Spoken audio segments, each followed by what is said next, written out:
Premier point de mon allocution. Le second est lié au dialogue. On nous parle de dialogue, de dialogue, de dialogue. Mais celui qui parle de dialogue lui-même a dit qu'on n'a pas besoin de dialogue. Parce que dans son allocution, il dit qu'il n'y a aucun problème au Sénégal. Qu'il n'y a pas de prisonniers politiques. Que les institutions marchent bien. Que tous les Sénégalais sont heureux. Pourquoi dialoguer? Pourquoi dialoguer? Quand cela le tient, on lui accorde cela. Mais la première question que je pose, que sont devenues les conclusions des précédents dialogues? Nous ne sommes pas des amnésiques. Il y a le dialogue de 2016 qui s'était conclu le 28 mai 2016. Et Macky Sall avait décrété cette date, journée nationale du dialogue.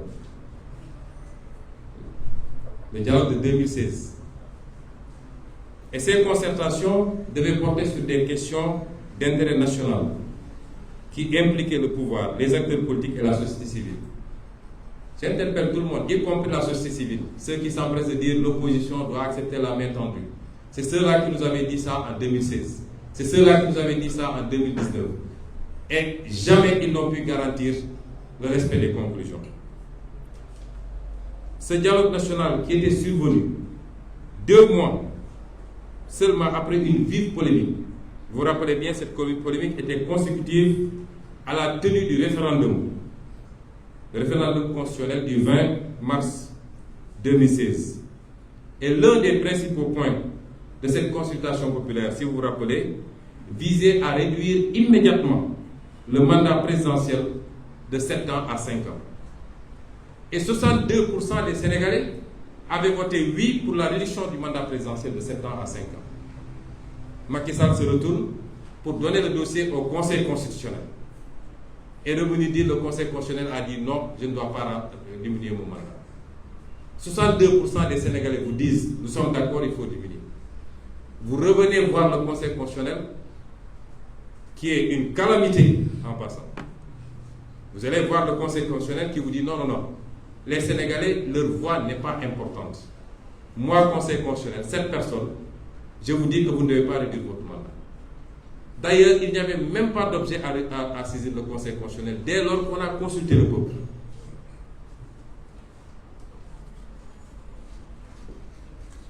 Alors, le second dialogue, c'est le dialogue qui s'est déroulé du mois de mai 2019 au mois de juin 2021, qui a connu une pause à cause de l'épidémie, la pandémie du Covid, dirigé par M. Famara Ibrahima Sagna, mais dont le pan le plus important était dirigé par Feu Général Niang.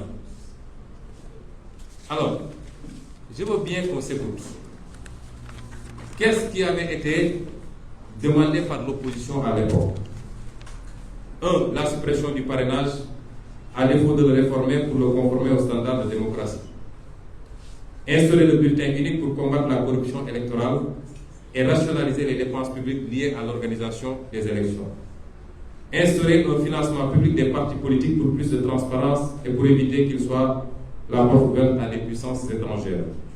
Modifier le code électoral dans le sens de permettre l'accès et le contrôle permanent du fichier électoral par la classe politique.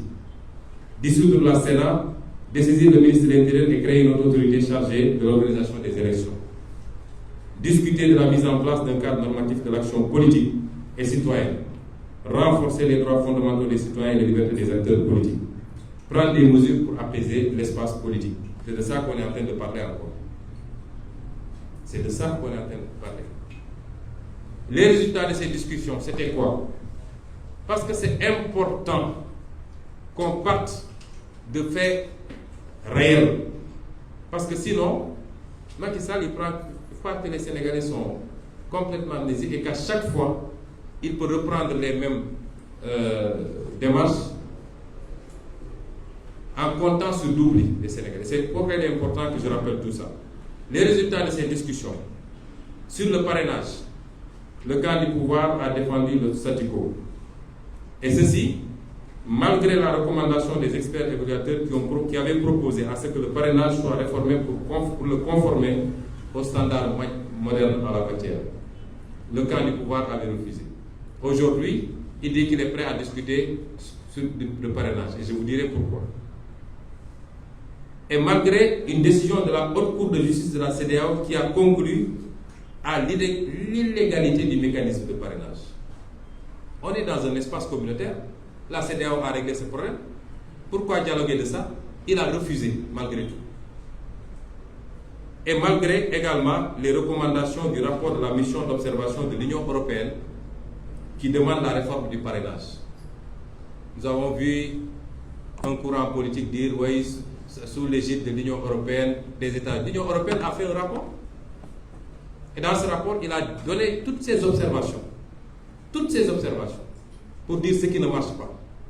Et ce qu'elle pense mériter d'être changé. Pourquoi revenir dialoguer sous l'égide de l'Union européenne alors que l'Union européenne a fait un travail de 2019 à 2021 pour nous sortir le rapport?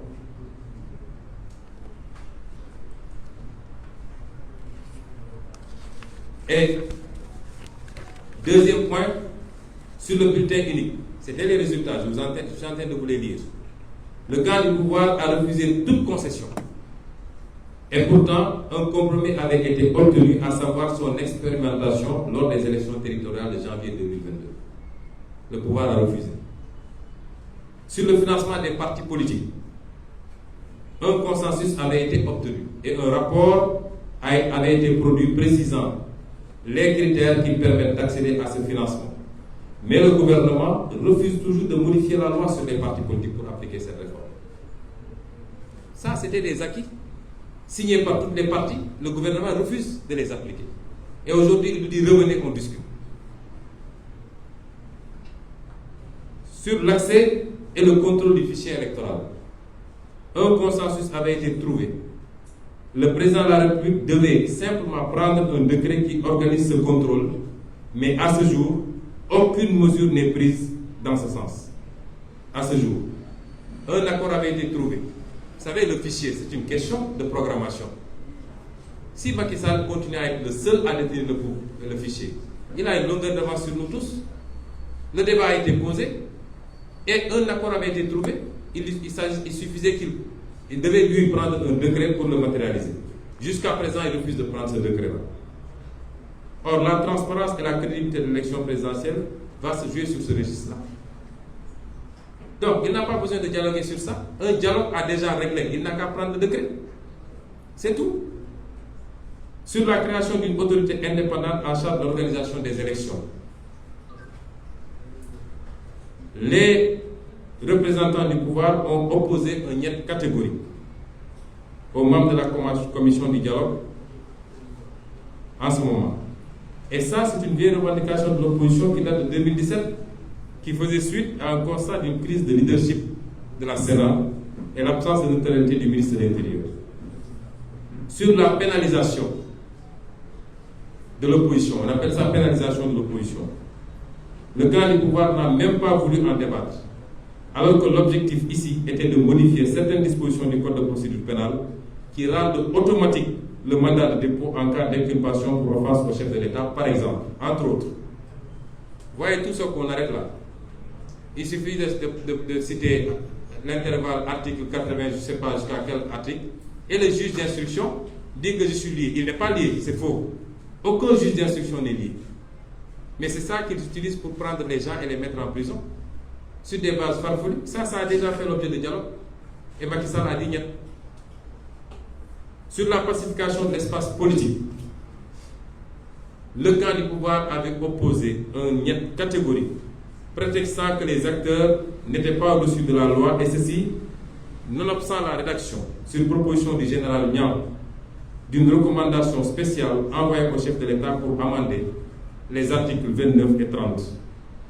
Et malgré la recommandation des experts auditeurs, celle des experts évaluateurs, allant dans le sens de modifier les articles incriminés pour les conformer aux dispositions du Pacte international sur les droits civiques et politiques des Nations Unies. Donc, ces débats-là avaient été posés. Aujourd'hui, la semaine dernière, ou même dans cette semaine-ci, je crois le jeudi, M. Birame Souleye Diop est là, président du groupe parlementaire. Une proposition de loi avait été déposée sur la table de l'Assemblée nationale depuis longtemps pour la modification des articles L29 et L30, qui aurait réglé tous les problèmes d'éligibilité. La majorité mécanique de la coalition Benno Bokk Yakaar au sein du bureau de l'Assemblée nationale, c'est-à-dire 9 sur 7, a rejeté. Ils ne l'ont pas présenté. D'accord. Donc je dis, la meilleure manière de régler ces questions-là, on nous parle de loi d'amnistie. Parce que cette loi est sur la table de l'Assemblée nationale, si elle n'a pas été vidée. La meilleure manière de régler cette question-là, c'est de faire voter ces dispositions qui ne créent pas d'immunité pour qui que ce soit. Je disais l'autre jour que Donald Trump, dans tous les cas, sera candidat, sauf s'il est battu aux primaires républicaines. Sauf s'il est battu aux primaires républicaines. Pourtant, il y a combien de procédures contre lui actuellement? Il y a qu'ici qu'on dit, si Birame Souleye dit que on est au mois de Ramadan, j'ai surpris Ousmane Sonko dans un restaurant, Ousmane Sonko porte plainte, on dit Birame Souleye ne peut plus être candidat à une élection présidentielle. C'est quoi ça? Et Macky Sall, avec Ismaïla Madior Fall, vient inscrire ça dans notre code 2017. Et nous l'acceptons. C'est-à-dire aujourd'hui, même pour avoir tamponné un chat sans le faire attention, vous ne serez pas candidat à l'élection présidentielle. Pendant ce temps, des gens qui ont volé des milliards ici sont en train de traîner comme ils veulent et peuvent être candidats à une élection présidentielle. Toujours sous ce registre.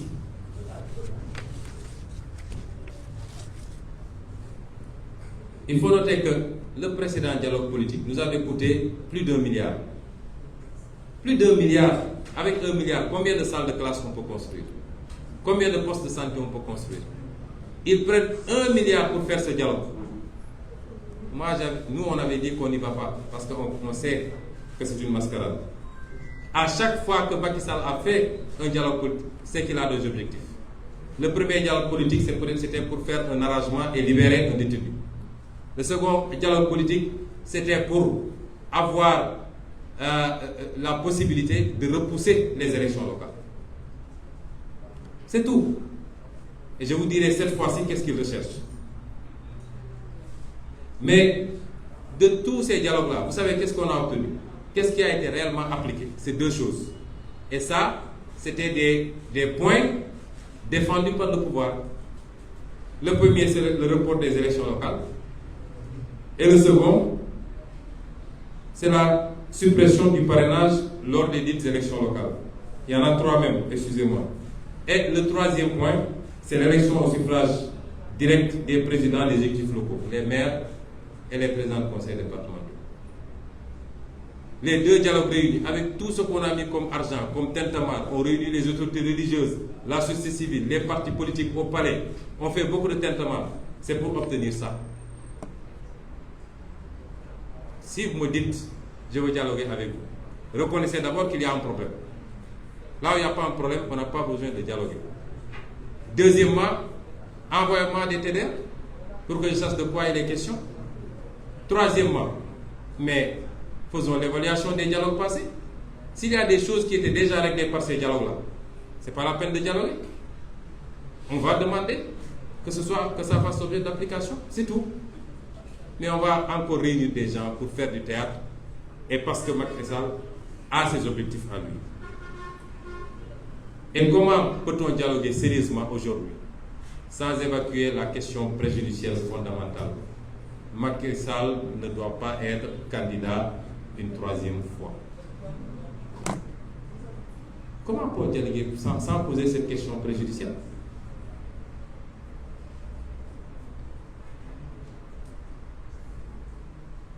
Le problème, c'est que Macky Sall a ses objectifs.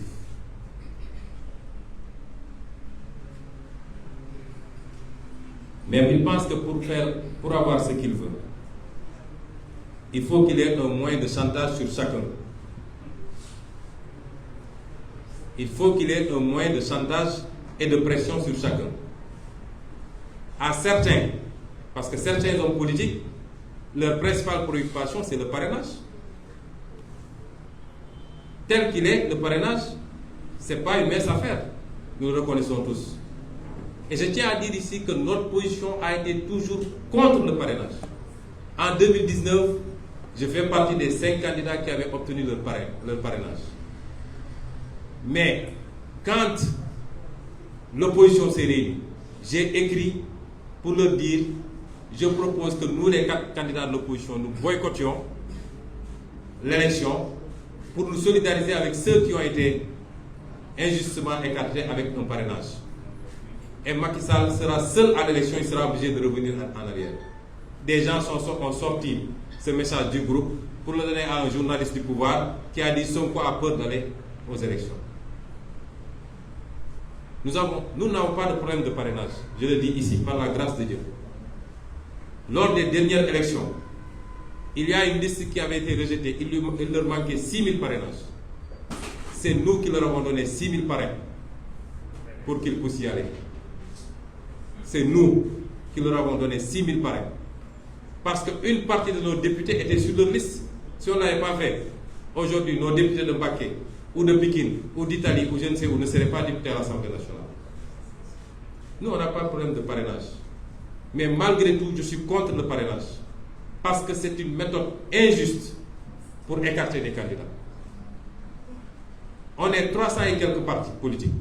Si on demande 80 000 signatures à chaque parti politique, mais le fichier ne fait pas ça, on ne pourra pas le faire. Oui, il faut trouver des moyens, une méthode pour réguler également, parce qu'on ne peut pas se retrouver avec 300 candidats. Mais pas des méthodes aussi injustes. Mais Macky Sall se dit, dans l'opposition, il y en a qui sont obnubilés par le parrainage. Donc, je vais leur faire miroiter le parrainage. Venez au dialogue, je vous donne le parrainage. Je fais des réaménagements sur le parrainage. C'est son calcul à lui. À d'autres, il promet une amnistie. Il paraît que les gens y travaillent d'arrache-pied d'ailleurs. Il y a des gens qui crient partout, mais nous savons qu'ils sont en train de finaliser et de travailler sur l'amnistie. Et quand il s'agit maintenant de Pastef et de Ousmane Sonko, il se dit, je vais faire le maximum de prisonniers politiques. Et je vais lui ouvrir un tas de dossiers judiciaires pour lui dire, bon, le dialogue, ça y est. Moi, je parle de moi.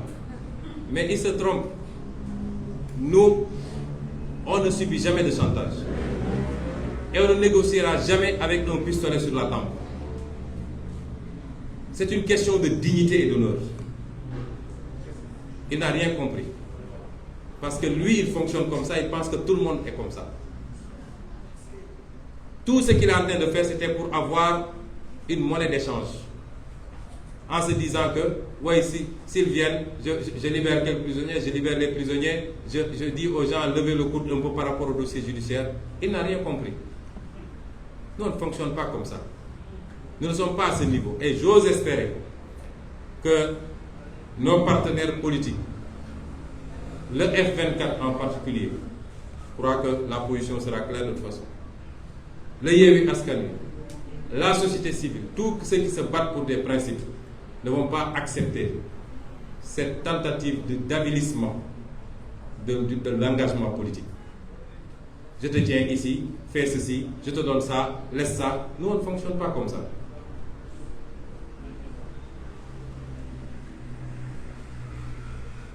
Et donc, l'appel au dialogue, actuellement, pour le peu qu'on en sait sous ce format actuel, si je devais le résumer, du côté de Macky Sall, on va attendre de voir les réactions de chacun. C'est un appel au dialogue pour liquider ou isoler Ousmane Sonko et le Pastef. Premièrement, essayer de casser l'opposition en donnant un bonbon à chacun et essayer d'isoler Ousmane Sonko. Je rassure Macky Sall, il ne peut pas nous isoler. Parce que nous, au-delà des compagnonnages politiques, le lien que nous avons tissé, nous l'avons tissé avec le peuple sénégalais. Nous l'avons tissé avec le peuple sénégalais. Sur la base de la vérité, d'un combat adossé sur l'intérêt national, sur le patriotisme. Mais ce n'est pas avec des individualités ou des partis politiques. Nous voulons être avec tout le monde. Mais même si nous voyons personne, nous resterons ce que nous sommes et nous serons forts encore parce que nous sommes avec le peuple sénégalais. Le dialogue tel qu'il est conçu pour le moment, c'est un dialogue pour valider une troisième candidature anticonstitutionnelle. Et pour arriver à ces deux objectifs, je l'ai dit tout à l'heure, c'est de faire miroiter des concessions à la classe politique sénégalaise. Et je voudrais terminer pour prendre le peuple sénégalais à témoin. Ces deals de notre âge ont coûté trop cher au pays. Notre génération, en tout cas, ne peut pas entrer dans ces deals-là. Jamais. Nous endosserons, nous assumerons, mais nous ne serons jamais dans ces deals. Ce pays nous appartient, nous le voulons dans la sérénité, dans la paix et dans le calme. Et c'est pourquoi nous avions pensé que Macky Sall aurait dû comprendre que pour son bien, le bien de ses proches, tout ce que les Sénégalais attendent de lui, c'est qu'il se présente à eux comme il s'était présenté à eux il y a presque 12 ans et aspirait à diriger le pays pour leur dire je vous remercie de m'avoir fait confiance pendant 2 mandats. Sur 17 millions de Sénégalais, il n'y en aura pas peut-être 3 de leur vivant qui pourront être président de la République. Je vous remercie de m'avoir fait confiance, de m'avoir accompagné. Je veux partir dans les meilleures conditions, continuer à vivre ma vie correctement, parce qu'après le pouvoir, il y a une vie. Demandez au président du Niger, demandez à Guéry Rawlings, demandez au président du Ghana, demandez. Je ne parle pas de l'étranger. C'est tout ce que les Sénégalais attendent de lui. À 10 mois de la fin de son mandat, ce n'est pas à lui de vouloir être maître du jeu pour dire qu'il distribue les cartes. J'ose espérer qu'il aura l'intelligence de le faire, parce qu'il ne peut pas gagner ce combat.